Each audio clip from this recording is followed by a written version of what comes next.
Anong mensahe ang kailangang marinig ng mga Aries mula 2025 to 2028?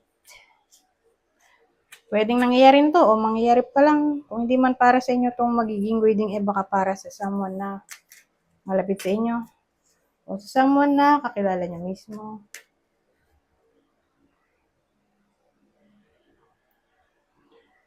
Baka may lumabas na gender mamaya. Gawin nyo na lang energy. Masculine at feminine energy.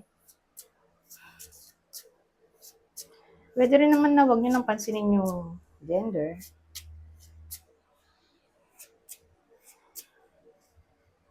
Hindi ko alam kung anong lalabas. Kung positive ba o negative ang magiging reading. Depende sa kung anong mapipick up kong energy.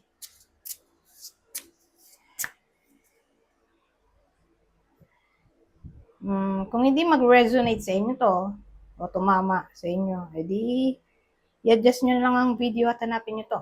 Kung hindi pa rin, edi dito na. Punta kayo dito. Ito na ang huling deck.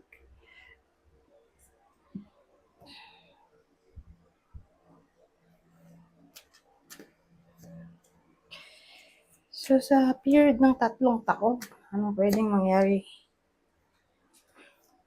sa mga Aries?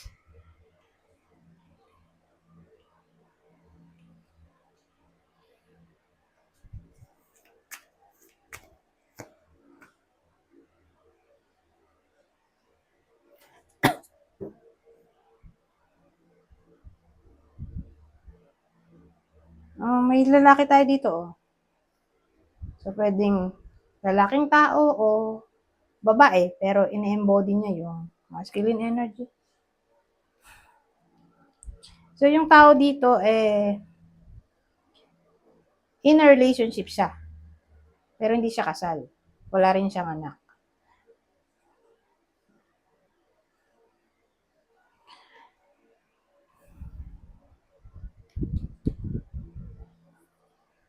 Masaya naman siya sa relasyon niya. Kaya lang feeling niya hindi masaya yung partner niya sa kanya. Parang feeling niya ba masyadong cold yung partner niya dito. Sa loob ng 3 years, grabe naman. Baka naman mafe-feel lang. Okay? Mafe-feel ng iba sa inyo na parang malamig yung pakikitungo ng partner. Okay? Sa iba sa inyo. Na para bang yun yung magiging reason kung bakit mag-i-spy yung iba. Ito. Itong lalaking to o itong energy na masculine dun sa partner niya. Kasi bakit siya nandalamig? Curious siya, di ba? Kaya mag-i-spy siya.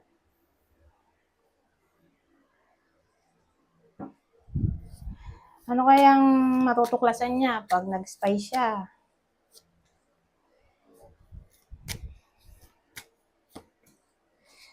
Nakalokohan lang ang lahat, wala namang iba. Kung sakaling feeling ng iba sa inyo may iba yung partner. Foolishness kasi to, no? Talaga yun. Na parang bang mapapaisip yung iba sa inyo na napaka-foolish nga ng ginawa nilang pag i-spy. Wala naman palang dapat ipangamba. Dahil busy lang yung partner sa work o pag-earn ng money. Yun lang yung reason kung bakit magiging cold yung partner. Kasi nga, busy lang sa work o sa pag-earn ng money. Yun lang. Wala nang iba. Okay? Kaya i-rest na ang utak sa pag-iisip ng mga kung ano-ano. Dahil walang iba. Walang third party. So, parang malaman natin kung tatamaan ba yung iba sa inyo ng reading na to. Ito. Ang possible partner dito ng Aries. Ha? Na yun nga, tatamaan ng reading na to. Taurus o isa sa air sign. Gemini, Libra, Aquarius.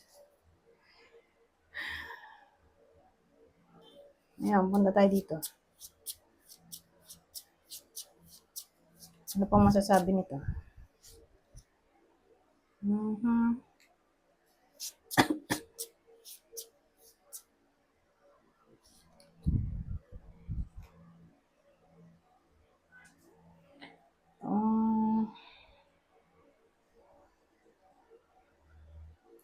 So, ang dating sa akin, sa period ng 3 years, 25 to 28, may iba sa inyo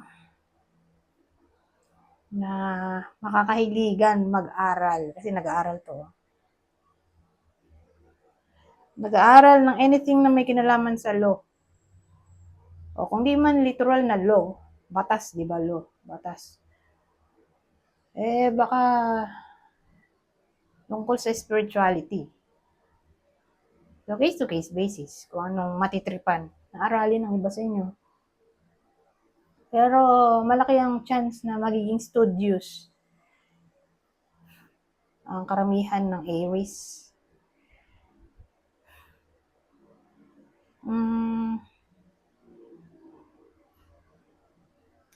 Ano pa ba?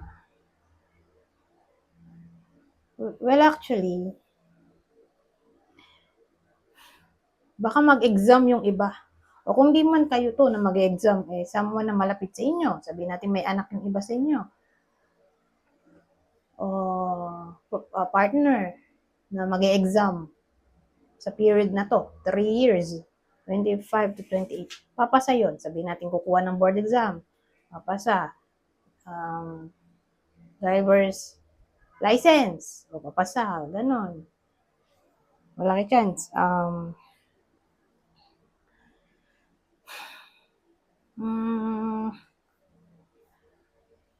Pwede ring magbunga ang pinaghirapan. Mare-rewardan sa effort. Actually, yung iba nga sa inyo mukhang makaka-receive ng unexpected gifts. Sa period na to, 3 years from now. Iba namang case, baka may dumalaw sa iba sa inyo.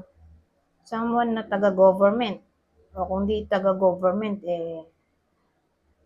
nasa law department. So, police, barangay official, police, kakilala niyong judge, security guard, nag-i-implement ba ng ng batas ng peace and order? So, sabihin natin teacher ng criminology, student ng criminology, pwede rin.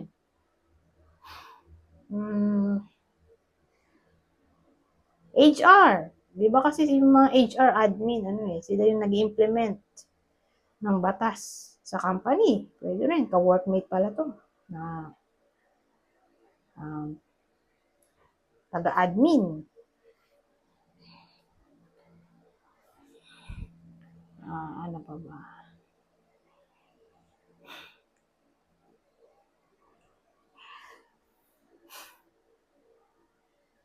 Basta suswertein yung iba sa inyo, sa tulong ng kanilang diskarte o talino. Anyways, punta tayo dito. Ano pang masasabi nito?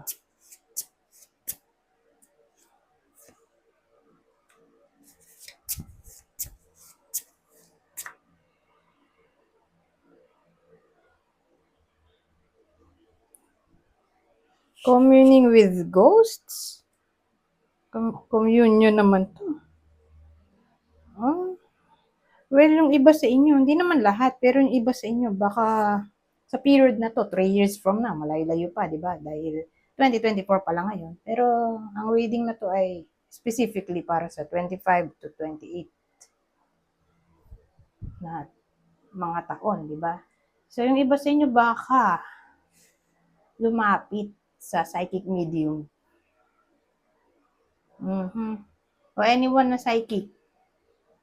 Magpapakonsult sila tungkol sa kanilang namayapang mahal sa buhay.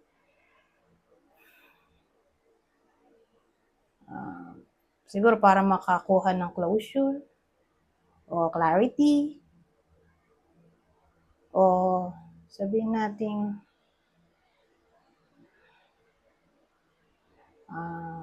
para matahimik ba yung kanilang kalooban. Siguro may mga gusto rin silang sabihin dun sa namayapa na hindi nila nasabi noong buhay pa, ganyan.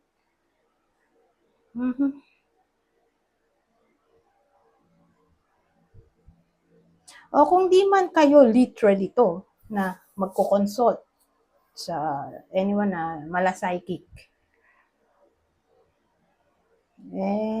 baka kayo to na magiging psychic. Malaki chance. Dito na lang yung mag-aaral ng spirituality, di ba? Dito. So dito, naging psychic na yung iba sa inyo. Baka magtayo na rin sila ng sarili nilang shop na may kinalaman sa divination o who knows, baka maging reader na rin sila tulad ko na yun nga, gagawa na rin sila ng kanilang social media accounts na may kinalaman sa spirituality. Ganun ang dating. Anyways, hanggang dito na lang. Goodbye. For now.